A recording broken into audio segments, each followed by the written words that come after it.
Le 23 février 1975, l'hiver touche à sa fin au Japon et le ciel de la ville de Kofu, dans la préfecture de Yamanashi, est calme et dégagé. Masato Kono et Katsushiro Yamahata, qu'on appellera par leurs prénoms Kono et Yamahata, deux élèves de l'école primaire âgés de 7 ans, passent leur temps à faire le tour du quartier en patin à roulettes. Une soirée plutôt ordinaire, mais vers 18h30, les deux garçons remarquent quelque chose d'inhabituel. Selon la description des enfants, deux lumières oranges très brillantes se trouvaient dans le ciel. La plus grande des deux lumières est partie à grande vitesse vers le nord, en direction du mont Atago, tandis que la plus petite descendait au-dessus de la ville, dans la direction des deux jeunes garçons. Tout en restant en vol stationnaire, elle descendait lentement et dirigeait vers eux ce qui a été décrit comme un tube noir. Le tube a soudainement commencé à émettre des sons qui ont été interprétés comme étant ceux d'un obturateur d'appareil photo. Les deux garçons ont pensé que le tube pourrait être une arme et ont soudainement paniqué. Ils ont enlevé leurs patins à roulettes et se sont enfuis. Ils se sont précipités dans la rue et se sont cachés derrière des tombes dans le cimetière local du temple Fukuoji. Là, ils ont attendu. Mais il n'y avait rien. Leurs yeux étaient fixés sur le ciel, regardant tout autour d'eux pour voir s'ils avaient été suivis par la lumière orange. Mais elle s'était envolée, et tout ce qui restait, c'était un silence inquiétant et un ciel nocturne dégagé. Quelques minutes plus tard, après avoir vérifié que les environs étaient sûrs, les garçons, l'air embarrassés, s'éloignèrent du cimetière et reprirent le chemin de la maison. Cette partie de la ville était dédiée à de l'agriculture, et sur le chemin du retour, ils se dirigeaient vers un champ de vignes. Quelque chose d'extraordinaire se passait sur ce terrain. Il brillait intensément et semblait en feu. Bien qu'encore un peu effrayés, ils ont décidé de s'approcher pour voir de plus près. C'était l'OVNI qu'ils avaient vu auparavant. Ce qu'ils ont observé ensuite restera dans leur mémoire à jamais. En arrivant au milieu du vignoble, ils ont aperçu ce qui ressemblait à une soucoupe volante posée au sol. Elle mesurait environ 5 mètres de diamètre et avait une hauteur de 1 à 2 mètres. On pouvait y apercevoir 3 trains d'atterrissage ovales et sa couleur orange avait disparu, faisant place à une sorte de grille argentée. 5 caractères étranges et méconnaissables étaient inscrits dessus. La fenêtre, légèrement teintée dans la partie supérieure, s'enroulait complètement autour d'un dôme, et une échelle ou un escalier de 7 marches descendait jusqu'au sol. Les deux garçons sont restés debout et ont regardé la scène. Il faut dire que la soucoupe était le cadet de leurs soucis, car quelque chose rôdait dans le champ de vigne, quelque chose qui semblait ne pas être de ce monde. Fascinés, les enfants s'approchèrent de l'appareil mystérieux. Yamahata sentit soudainement quelque chose taper sur son épaule. Il pense d'abord que c'est Kono, mais en se retournant, il se retrouve nez à nez avec ce qu'il qualifiera d'extraterrestre. La créature, légèrement plus grande que le garçon, mesurait environ 1m30. Habillée d'une combinaison argentée, elle avait un visage sombre et complètement ridé. Il était difficile de distinguer son visage, sauf ses oreilles qui partaient en pointe et 3 sortes de crocs au niveau de la bouche. La main qui tenait son épaule n'avait que 4 doigts, et visiblement l'entité portait sur elle une sorte de fusil.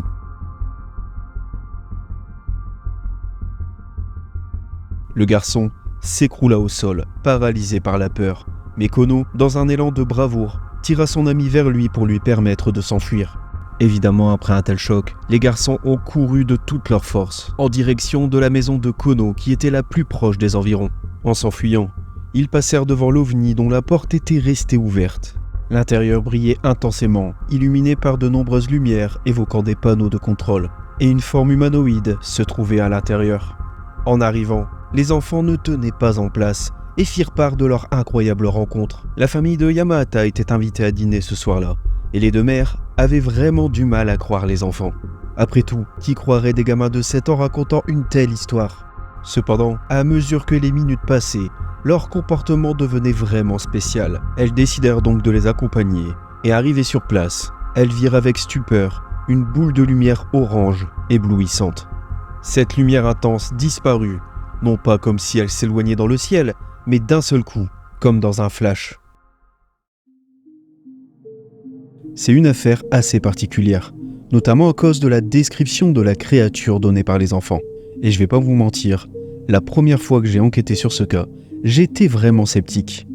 Mais l'histoire a perduré et les témoignages se sont multipliés. D'ailleurs, les principaux témoins n'ont jamais changé leur histoire et l'un des garçons, Yamahata, en parle encore aujourd'hui, il a même une chaîne YouTube, mais nous y reviendrons plus tard. Pour l'instant, examinons ce qui s'est passé après les événements. Le lendemain, les enfants se rendent à l'école comme d'habitude. Enfin, presque comme d'habitude, car ils sont quand même assez déboussolés. Et évidemment, ils parlent de leur incroyable histoire à tout le monde. Un élève de l'école, Ichiro Mingishi, va leur dire que lui aussi a vu un ovni la veille. Alors qu'il était en voiture avec ses parents, il a vu une boule blanche et bleue qui faisait des va-et-vient, pas loin de où se trouvaient les deux garçons. Et pendant la pause de midi, la principale de l'école, Miyoshi Ueda, va venir discuter avec eux. Et avec plusieurs enseignants, ils vont se rendre sur les lieux du prétendu atterrissage de l'OVNI. Arrivés sur place, les enfants sont convaincants et ont l'air sincères. Un pilier en béton servant à soutenir les vignes est cassé, les fils en acier détendus et le sol est enfoncé à certains endroits.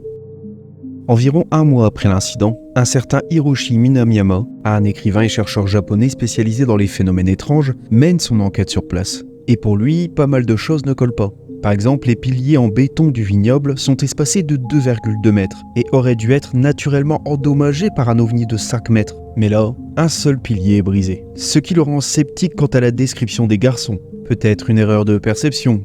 Ou alors, aurait-il menti ? D'autres analyses vont être faites, notamment par le chercheur Susumeda, professeur d'électricité au lycée technique. Il va chercher d'éventuelles radiations et va conclure que l'endroit était bel et bien légèrement radioactif. Mais une radioactivité qui aurait pu être causée par l'usage d'engrais au phosphore sur ce terrain. Du coup, à part les témoignages des enfants qui ont vu les créatures et quelques témoins d'un ovni, peu de preuves sont finalement convaincantes. Et l'affaire va peu à peu s'étouffer, jusqu'au témoignage d'une certaine Midori Sato.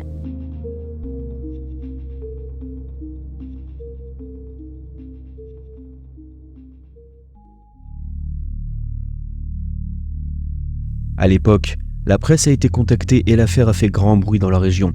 Et quelques témoins ont vu des choses étranges dans le ciel à la même heure que les familles de Kono et de Yamahata, aux alentours de 18h30, 19h. Parmi les témoins, on a le concierge Kimyo Atsushiba, qui habitait à 700 mètres des vignes et qui a vu une boule lumineuse jaune se déplaçant lentement avec une traînée de lumière derrière elle. Et il y a aussi Genshin Saito, un prêtre local qui a vu un objet lumineux blanc et bleu volant au-dessus de son temple. Cela fait peu de témoins pour une ville d'un peu plus de 100 000 habitants à l'époque, et surtout, il n'y avait que les deux garçons qui avaient vu les créatures. Mais 10 ans plus tard, une émission de télé va se pencher sur l'affaire et va révéler le témoignage d'une femme, Midori Sato, une vendeuse d'assurance qui était dans les environs de l'incident vers 17h30 et qui a vu les fameuses créatures. だんだんっていうね、花火かなんかの音を聞いたんですよね。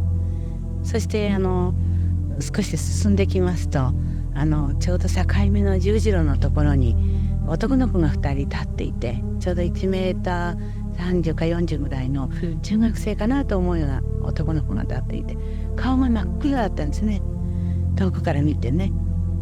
それで同人の仮装かなんかしてるのかななんてね思いながらクラクション鳴らしましたんですけどね、どかないんですよね。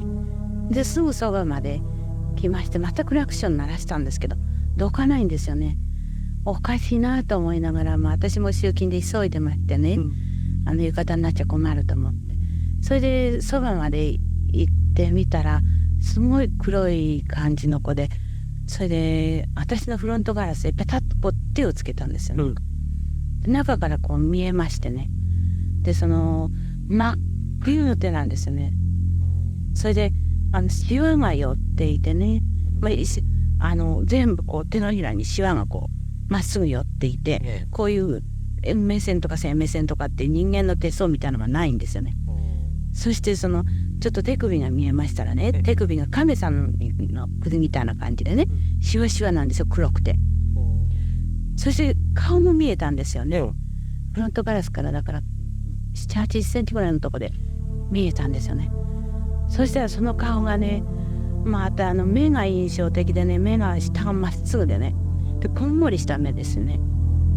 それでまぶたがすごくこうくちゃくちゃにね、幾重にもで、目も鼻もありましてね。それではっと思ってね、でその間5秒から6秒ぐらいの間ですよね。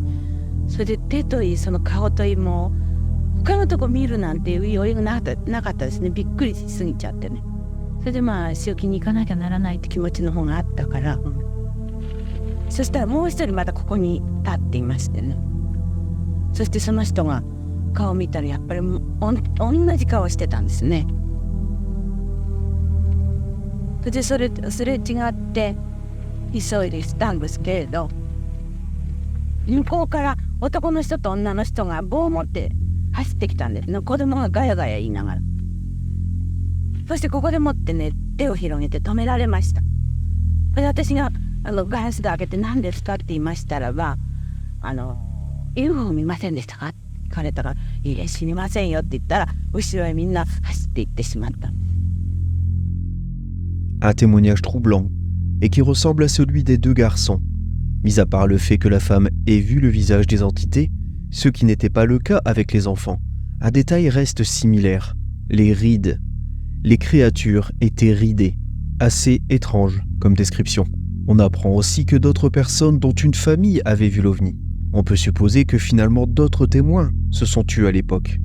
Kono et Yamahata vont passer eux aussi dans l'émission et vont raconter encore une fois ce qui leur est arrivé mais 10 ans plus tard, sans changer de version. L'affaire va rester un mystère, même si certains vont essayer d'expliquer tout ça de manière rationnelle. Il faut savoir que 47 ans après l'incident, Yamahata continue de clamer haut et fort que son histoire est vraie. Il a d'ailleurs 2 chaînes YouTube. Le quartier est devenu une attraction touristique de nos jours, et nul doute que l'histoire des extraterrestres de Khufu continuera d'intriguer.